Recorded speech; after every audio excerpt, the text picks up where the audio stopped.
Welcome back to your daily bedtime stories. Tonight's story is Tricky Tortoise.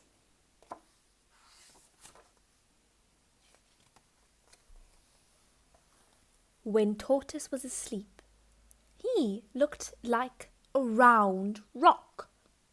The other animals sometimes trod on him by mistake.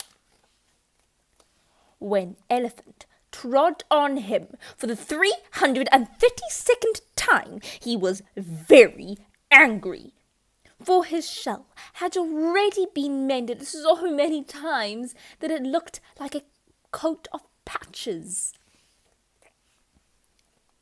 "Listen, Elephant," he called out. "You be more careful. You seem to think you're the most important animal in the forest." "Well, I am," said Elephant, who was drinking in the river. He was very big-headed and stuffed full of self-importance as well. "Yes, I am, and I'm bigger than anyone else too." "But what about your silly head?" Tortoise laughed. "Have you seen your head?" Elephant tried to see his own head, turning his eyes this way and that.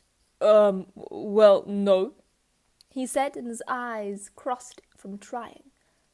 "Nobody can see his own head. I can see bits of it, like the tip of my nose." "Well, your head is so tiny and stupid, I bet I could jump right over it," said the cross tortoise. "You could not," laughed Elephant. "Go ahead and try. I bet you can't jump over my head." "Today I'm too tired," said Tortoise, and he yawned. "But be here tomorrow at daybreak, and then I bet I can jump over your silly little head. And the loser of the bet will pay for a huge feast, at which the winner will be a most important guest." "Agreed." "Agreed," laughed Elephant, shooting the water out of his trunk and nearly drowning the small rabbits drinking by the water. The next day, while the sun had not risen, Tortoise arrived at the place with his brother, who looked exactly like Tortoise himself. Tortoise told his brother to hide in a pile of leaves by the road.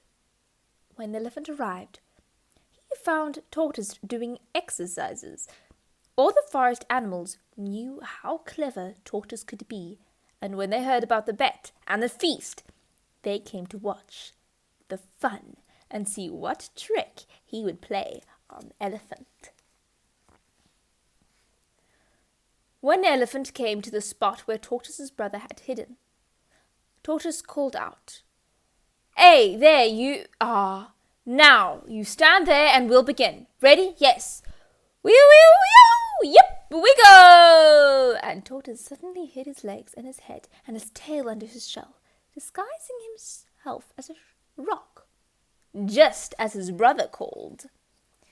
"Down we come, easy, easy," on the other side of the Elephant. Elephant looked around, surprised.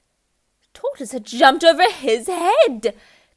He must have done, for there he was, and then Tortoise's brother cried, "You, yep, here we go." Elephant turned his head again, surprised and very cross to see Tortoise back down on the ground on the other side of him, shouting, "Down we come, easy, easy. Shall I go again?" Wee, yep, we go," Tortoise called as he became a rock again. "Down we come, easy, easy," called Tortoise's brother, popping out from under the leaves. "Tortoise wins! Tortoise wins!" yelled all the other animals. Elephant patted his head with his trunk to see how really very small it was. "See, Elephant," said Tortoise.